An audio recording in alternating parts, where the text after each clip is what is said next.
राधे राधे। मैं आज आपको एक छोटी सी कहानी के ज़रिए ये बताना चाहती हूँ कि अगर व्यक्ति अपने मन में आए विचारों पर काबू ना पाए तो उससे उसको कितना बड़ा नुकसान भुगतना पड़ सकता है।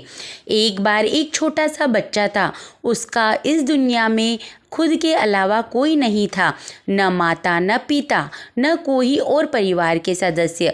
वो अकेला ही था। दिन भर काम कर कर 2 पैसे कमाकर वो अपना गुजर बसर करता था। एक दिन वह काम की तलाश में जा रहा था तो रास्ते में उसने देखा कि एक बहुत ही बुजुर्ग व्यक्ति 3 बक्से लिए चले जा रहा है। उससे वो बक्से उठ भी नहीं रहे। तब बच्चा सोचता है कि क्यों ना मैं इनकी मदद कर दूं। तब वह उनसे कहता है कि हे बाबा, आपसे ये इतने भारी बक्से चल भी नहीं रहे हैं तो मैं आपकी कुछ मदद करूं। तब बूढ़ा व्यक्ति उससे कहता है कि हाँ बेटा, अगर तुम मेरा एक बक्सा ले चलोगे तो मैं तुम्हें 3 सोने की मोहरें दूंगा। यह सुनकर बच्चा बहुत खुश हो जाता है और वह एक बक्सा ले लेता है। थोड़ी दूर चलने पर वो बूढ़ा व्यक्ति उससे कहता है कि बेटा, मैं बहुत बुजुर्ग हूँ, मुझसे ये 2 बक्से का भार नहीं उठ रहा। अगर तुम मेरा दूसरा बक्सा भी ले लोगे तो मैं तुम्हें 3 सोने की मोहरें और दूंगा। तो बच्चा सोचता है कि मैं इनकी मदद भी कर दूंगा और मुझे पैसे भी मिल जाएंगे। ऐसा सोचकर वह दूसरा बक्सा भी ले लेता है, लेकिन दोनों बक्से बहुत भारी थे। तो वो चलते चलते बुजुर्ग व्यक्ति से पूछता है कि हे बाबा, आप इतने भारी भारी बक्सों में क्या लेकर जा रहे हो। तब बूढ़े बुजुर्ग कहते हैं कि बेटा, जो पहला बक्सा है उसमें तांबी की मोहरें हैं और जो दूसरा बक्सा मैंने तुम्हें दिया है उसमें चांदी के सिक्के हैं। ऐसा सोचकर बच्चा सोचता है कि ये इतने बुजुर्ग व्यक्ति इतने पैसे लेकर कहाँ जा रहे हैं।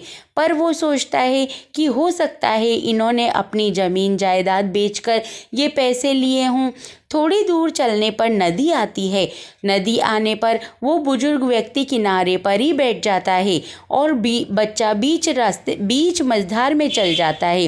बीच मझधार में जाने के बाद बुजुर्ग इंसान को बुलाता है, पर वह कहता है कि बेटा, इस नदी को मेरे से पार नहीं करा जाएगा, मैं ये बक्सा लेके नहीं आ सकता। तब बच्चे से कहता है कि अगर तुम तीसरा बक्सा भी ले लो तो मैं तुम्हें 3 सोने की और मोहरें दूंगा। तब बच्चा तीसरा बक्सा भी ले लेता है और जैसे तैसे दोनों मिलकर नदी पार करते हैं। नदी पार करने के बाद पास में ही जो गांव रहता है उसमें उस बुजुर्ग बाबा को जाना रहता है। तब बच्चा रास्ते में पूछता है कि बाबा, आपने एक बक्से में तांबे की मोहरें, एक में चांदी की मोहरें बताई, तो आप ये बताओ कि तीसरे बक्से में क्या है। तो बुजुर्ग व्यक्ति कहता है कि बेटा, तीसरे बक्से में सोने की मोहरें हैं, लेकिन जंगल पड़ रहा है और मैं किसी पर विश्वास नहीं कर सकता, इसलिए मैंने कोई साधन भी नहीं किया। तुम बच्चे हो इसलिए मैंने तुम पर विश्वास किया है, इसमें सोने की मोहरें हैं। ऐसे कहकर वह बुजुर्ग व्यक्ति चलने लग जाता है। बच्चे के मन में अब तरह तरह के ख्याल आते हैं। वो सोचता है कि एक में तांबे के, एक में चांदी के और एक में सोने की मोहरें हैं और ये तो बहुत बुजुर्ग है। अगर मैं इन तीनों बक्सों को लेकर भाग जाऊं तो मेरे तो पूरी उम्र कमाने का कोई काम ही नहीं रहेगा। ऐसे तरह तरह के मन में विचार आते हैं। एक बार तो उसके मन में विचार आता है कि नहीं नहीं, ऐसा मैं नहीं सोचूंगा, मुझे तो इन बुजुर्ग व्यक्ति की मदद करनी है और उसके बदले में ये मुझे जो देंगे वो लेना है। फिर थोड़ी सी दूर जाने पर उसके मन में विचार आता है कि मैं कहाँ तक पूरी उम्र परेशान होता रहूँगा, कमाता रहूँगा। ये बुजुर्ग व्यक्ति है, इनको इतने पैसों की ज़रूरत भी नहीं है, क्यों ना मैं इन तीनों बक्सों को लेकर भाग जाऊं, ये मुझे पकड़ भी नहीं पाएंगे। ऐसा सोचकर वो अपने मन के विचारों पर काबू नहीं पाता और कुछ दूरी पर जाने के बाद तीनों बक्सों को लेकर भाग जाता है। घर पर पहुंचकर जैसे ही वो एक एक करके तीनों बक्से खोलता है तो पहले में तांबे के जंग खाए हुए सिक्के हैं, दूसरे में भी तांबे के जंग खाए हुए सिक्के रहते हैं और तीसरे में भी तांबे के जंग खाए हुए सिक्के ही मिलते हैं। उसके बाद वह कहता है कि उस बुजुर्ग व्यक्ति ने तो अपन को पागल बना दिया, वह तो झूठ बोल गया तब वहाँ पर एक चिट्ठी भी रहती है। वो जैसे ही उस चिट्ठी को खोल के पढ़ता है तो वह इसमें लिखा हुआ रहता है कि यह सब मैं यहाँ का राजा हूँ और मुझे एक ईमानदार व्यक्ति की ज़रूरत थी। मेरे कोई पुत्र नहीं है, इसलिए मैं अपना वारिस ढूंढने के लिए निकला हूँ। जो भी व्यक्ति इन तीनों बक्सों को दूसरी जगह पर सही सलामत पहुँचा देगा, मैं उसे ही अपना वारिस बनाऊँगा। ऐसा पढ़कर वह बहुत ज़ोर ज़ोर से रोने लग जाता है। वह सोचता है कि हे भगवान, अगर आज मैं अपने मन के विचारों पर काबू पा लेता तो आज मेरा जीवन संवर जाता, मैं यहाँ का राजा बन जाता। पर अफसोस, ऐसा सोचकर वह ज़ोर ज़ोर से रोने लग जाता है। तो इस छोटी सी कहानी के जरिए मैं आपको कुछ बताना चाहती हूँ।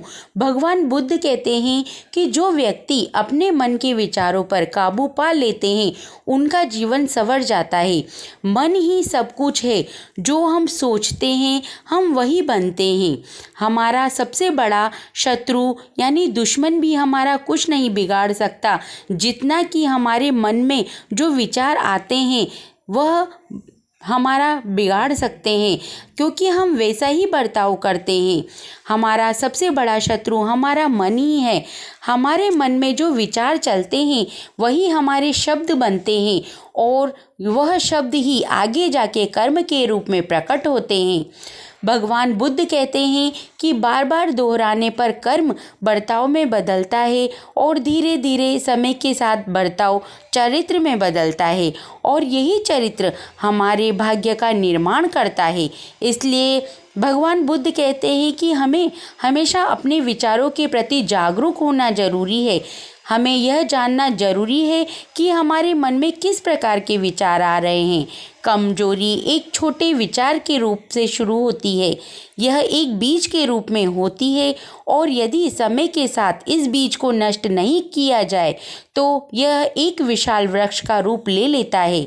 यह हमारी बुद्धि में सोचने और समझने की क्षमता को पूरी तरीके से नष्ट कर देती है। जिस प्रकार उस बच्चे ने अपने मन पर काबू नहीं पाया और वह सब कुछ खो बैठा, उसी प्रकार व्यक्ति अपना नुकसान कर लेता है। अगर ये छोटी सी कहानी आप लोगों को पसंद आई हो तो इसे लाइक, शेयर और सब्सक्राइब जरूर कर दें। धन्यवाद।